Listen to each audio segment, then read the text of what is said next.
Marriage is difficult. And in the book of Genesis, in chapter 2, verse 24, Moses wrote about, therefore a man shall leave his mother and father and be joined with his wife, and the two shall become one flesh. Now, this was a beautiful thing that God created, that man would now have someone that was with him, that would make him whole, and the woman would make man whole, or the two becoming together, creating this perfect bond.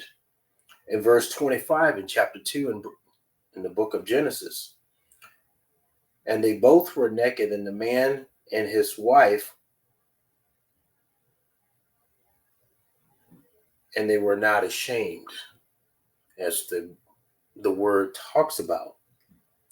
Now, in chapter 3 gets into them meeting the devil in the form of a serpent. And once man and woman sinned, and they realized that their eyes were now open, and they were ashamed.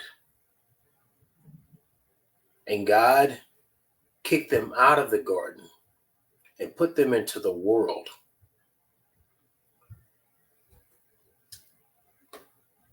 Adam and Eve began to understand how hard their marriage and their lives would be.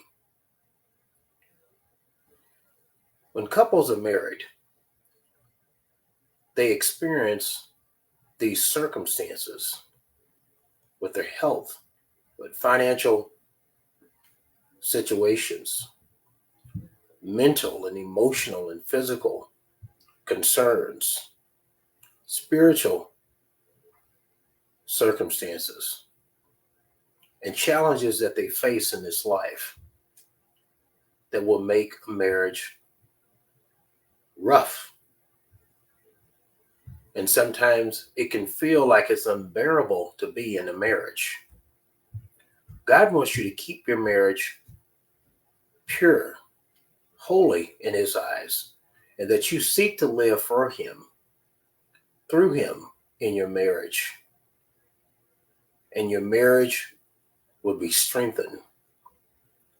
Your marriage will be where the Lord wants you to be, in a loving relationship, in a connected relationship with him. The time is right now to put your soul on this path that leads to everlasting life.